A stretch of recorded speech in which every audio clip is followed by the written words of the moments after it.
Japan.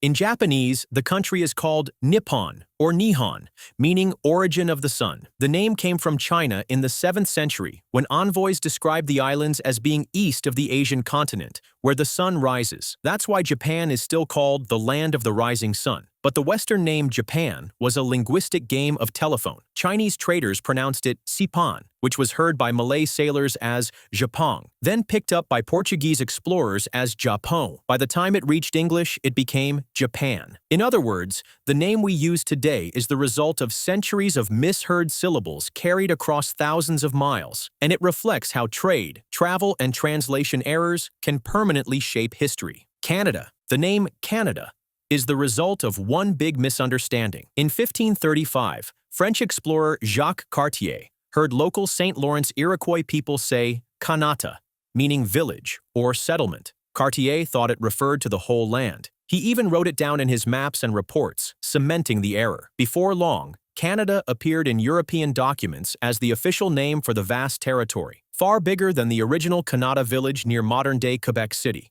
Ironically, the indigenous word that once referred to a small settlement is now the name of the second-largest country in the world. Even more surprising, the people who first used the word never intended it to name a nation at all, yet their small local term became globally recognized. Australia.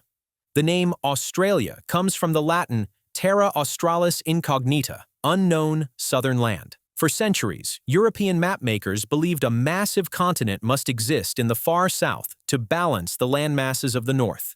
They drew it on maps long before it was discovered. When the British arrived in 1788, they called it New Holland, after the Dutch explorers who charted parts of the coast. But in the early 19th century, explorer Matthew Flinders argued for the ancient name Australia, connecting the land to centuries of mythical geography. The irony? The name came from a theory based on pure guesswork, one that happened to be right, even if the continent looked nothing like the fantasy. Interestingly, Flinders even advocated using Australia officially in correspondence and maps long before it was formally adopted. Egypt.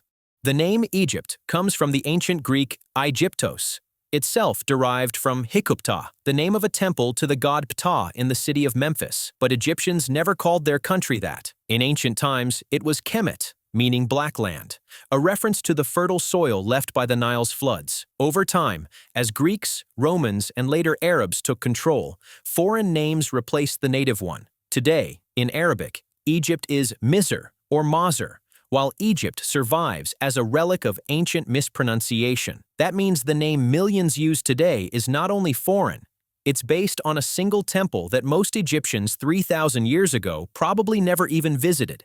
Yet the name endures as a reminder of ancient cross-cultural influence. Russia. Russia's name traces back to the medieval state of Rus, founded by Viking traders and warriors known as Varangians in the 9th century. The word Rus likely comes from an Old Norse term meaning rowers or seafarers. Over centuries, the territory expanded and united under Moscow's rule, and Russia became the westernized form of Rossiya, the name used in the Russian language. But here's the twist. The Vikings who gave Russia its name were foreigners, and their descendants were absorbed into the Slavic population. So the largest country on Earth is named after a small band of outsiders whose original language vanished from the land they named, leaving a permanent linguistic mark on Russian history. Argentina. Argentina's name comes from the Latin word argentum, meaning silver. When Spanish explorers arrived in the early 1500s, they heard legends from indigenous people about a land rich in silver to the west. Though they never found the mythical source, the name stuck, reinforced by the Rio de la Plata, or River of Silver, which explorers named after the shimmering color of its waters. The irony is brutal. Argentina got its name from a treasure that never existed. Today, the country produces gold, copper, and lithium in abundance, but silver production is relatively small compared to its reputation. The name is a permanent reminder of a centuries-old wild goose chase that shaped the nation's European identity. Iceland. Iceland's name is the product of clever PR, though not in the way you'd think. According to sagas, The Norwegian explorer Floki Vilgerdarsen named it after spotting drift ice in a fjord, but the more popular legend says early settlers gave it a cold, forbidding name to discourage others from moving there. Meanwhile, they named the much colder island to the west Greenland to make it sound more inviting. Whether or not it was an intentional deception, the result worked. Iceland today is far greener than Greenland, but it's Greenland that's almost entirely covered in ice. The names are a frozen case of historical misdirection that still baffles geographers and travelers alike. Nigeria.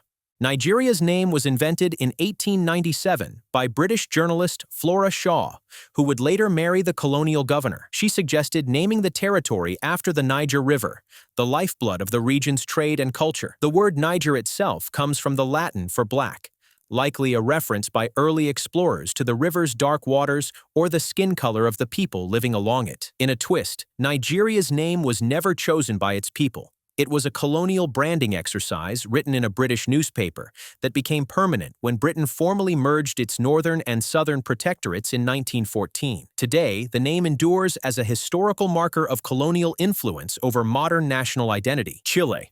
The origin of Chile is still debated, but the most accepted theory traces it to a word in the Aymara language, Chile, meaning where the land ends. Early Spanish explorers adopted the term after hearing it from indigenous allies. Another theory says it comes from the Mapuche imitation of a local bird's call, chil chil. Either way, the name captures the country's geography perfectly. Chile stretches like a ribbon along the edge of South America, ending at the tip of the continent. It's a rare case where a poetic description and a bit of onomatopoeia may have fused into a single national name, reflecting both language and landscape. India. India's name comes from the river Indus, called Sindhu in ancient Sanskrit. Persian invaders pronounced it Hindu, which the Greeks later adapted to Indos. Over time, the name shifted to India in Latin and English. Ironically, much of the Indus River now flows through Pakistan, not India. In the Hindi language, the country is called Bharat, after an ancient king mentioned in the epic Mahabharata. That means India carries two identities at once, the ancient, indigenous Bharat and the imported, river-based India, born from centuries of linguistic transformation and foreign tongues, a duality that influences national identity and cultural pride even today. Venezuela. When Italian explorer Amerigo Vespucci sailed into Lake Maracaibo in 1499, he saw stilt houses built over the water. They reminded him of Venice, so he called the place Venezuela, or Little Venice. The Spanish adapted it to Venezuela, and the name stuck. The irony? Those stilt houses were part of indigenous culture that had nothing to do with Venice, and Vespucci's comparison was purely European projection. Yet today, the entire nation is named after a city half a world away, thanks to one explorer's fleeting visual association, a quirky historical coincidence that shaped a nation's identity. New Zealand. Dutch explorer Abel Tasman was the first European to sight the islands in 1642, naming them Staten Land after a region in the Netherlands.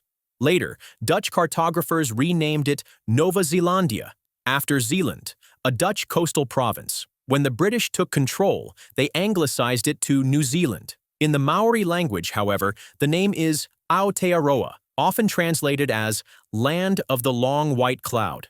This means the country lives with two identities, one given by foreign colonizers who never settled there, and one rooted in indigenous legend and navigation history, preserving a memory of discovery itself.